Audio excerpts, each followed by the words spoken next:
Bana, mambo vipi mtazamaji wa Start Media? Mimi ni Tony Boy Tony Graph, na leo hii tuko hapa na Master Stand Up Comedy tukiwa tunafanya mambo mengi, na huu ni mmoja kati ya comedian ambao tukiwa perform siku ya leo. Blaza, mambo vipi? Kama fresh kabisa. Unaitwa nani?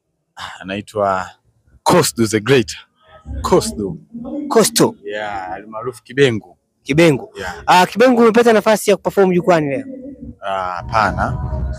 Kwa nini hujaperform? Naona ni kwa sababu ratiba zilikuwa zimebana, afu kutegemea watu tulioahidi walikuwa wanategemea kwamba wataperform sana. Kwa hiyo tukaona kama uongozi kwa shauri waanze kuperform wale kadhaa kwa muda ulikuwa utoshi nadhani.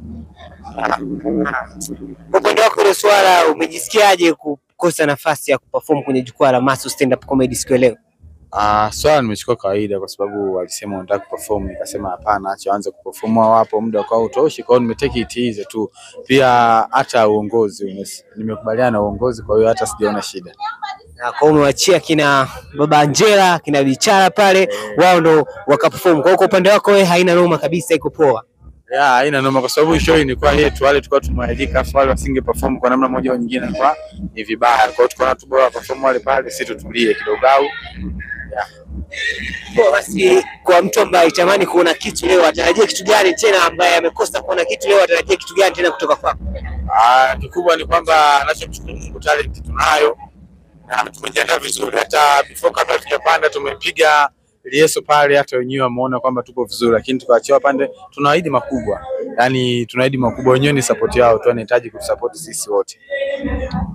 Kwa hiyo unamshauri mtazamaji kwamba kama show hii umekosa kuperform, show ijayo utaperform na akae tayari kukupokea, si ndio? Yaani hilo swala kuperform lipo, na tunadhani kutokana na hii situation, maana wengi hatujaperform, uongozi muomba kutengeneza show nyingine ambayo tutaperform wote kwa pamoja. Nadhani show itaua. Tupo vizuri hii show. Kwa bana, mtazamaji wa Start Media, huyo alikuwa ni Kibengu, ni comedian ambaye kwa siku leo amekosa nafasi ya kuperform kulingana na ratiba zilikuwa zimebana, lakini anaahidi mazuri zaidi. Kwa hiyo show ijayo pia tutakuwepo Start Media tukiendelea kushare matangazo moja kwa moja. Asante.